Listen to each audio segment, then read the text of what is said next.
다음 주 열리는 윤석열 대통령 당선인 취임식에 미국에서는 세컨드 젠틀맨 더글라스 M. 호프가 축하 사절로 참석할 가능성이 큰 것으로 전해졌습니다.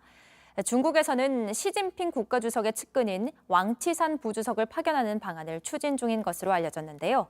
오늘 아침엔 이도성 기자와 함께 더 구체적으로 들어가 보겠습니다.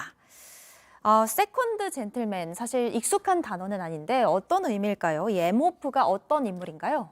네, 미국 카멀라 해리스 부통령의 남편입니다. 미국에서는 대통령과 부통령의 아내를 퍼스트 레이디, 세컨드 레이디, 남편은 퍼스트 젠틀맨, 세컨드 젠틀맨이라고 부릅니다. 유대계인 에모프는 엔터테인먼트 전문 변호사로 활동해왔고 사상 첫 세컨드 젠틀맨으로서 해리스 부통령과 함께 공식 행사에 자주 참여해왔습니다.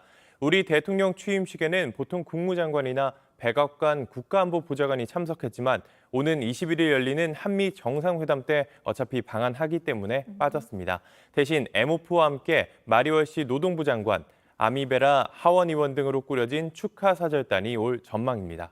이 부통령의 남편을 포함해서 아마 파견을 올 걸로 보이는 상황이군요.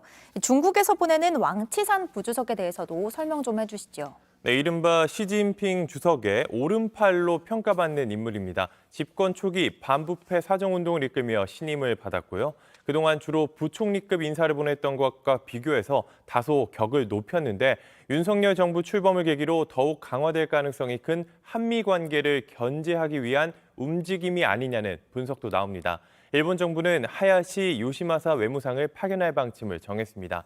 대통령 취임준비위원회는 각국의 동의를 얻은 뒤 내일쯤 취임식 참석 외교사절을 발표할 계획입니다. 네, 그리고 한편 미국에서는 이 낙태권과 관련한 연방대법원의 결정문 초안이 유출이 돼서 지금 논란이 일고 있다고요.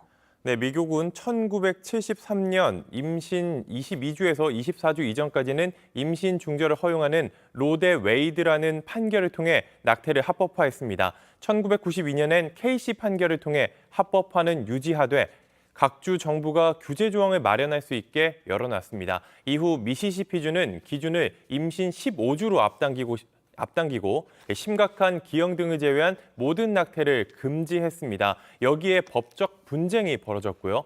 연방대법원이 위헌 여부를 가리는 심리를 진행하고 있습니다. 오는 6월쯤 최종 결정을 내릴 것으로 전망이 됐는데 이번에 그 초안이 유출됐습니다.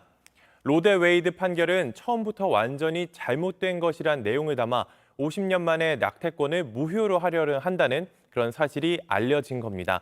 낙태권 문제는 미국에서 진보와 보수를 구분하는 대표적인 정책 사안이자 첨예한 논쟁거리입니다.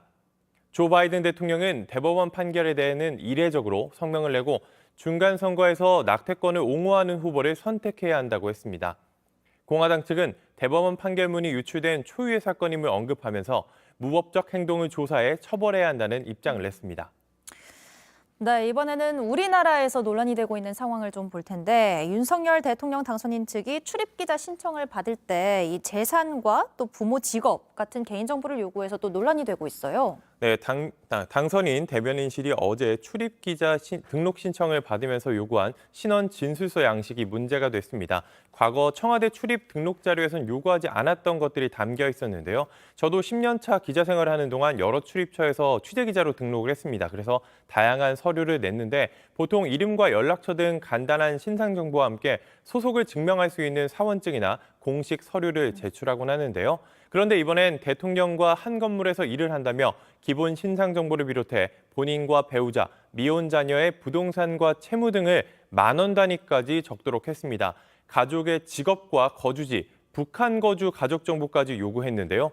요즘은 민간 기업들도 입사 지원서에서 생략하는 추세인 학력 사항도 넣었습니다. 하단에는 기재 사항을 누락하거나 허위로 기재할 경우 국가공무원법 등 관계법령에 따라 불이익을 받을 수도 있다는 문구도 달았는데요.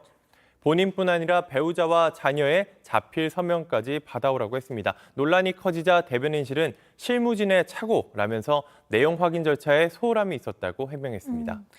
이 재산도 그렇고 상당히 구체적인 내용을 요구를 했습니다. 네, 여기까지 듣겠습니다. 지금까지 이도성 기자였습니다.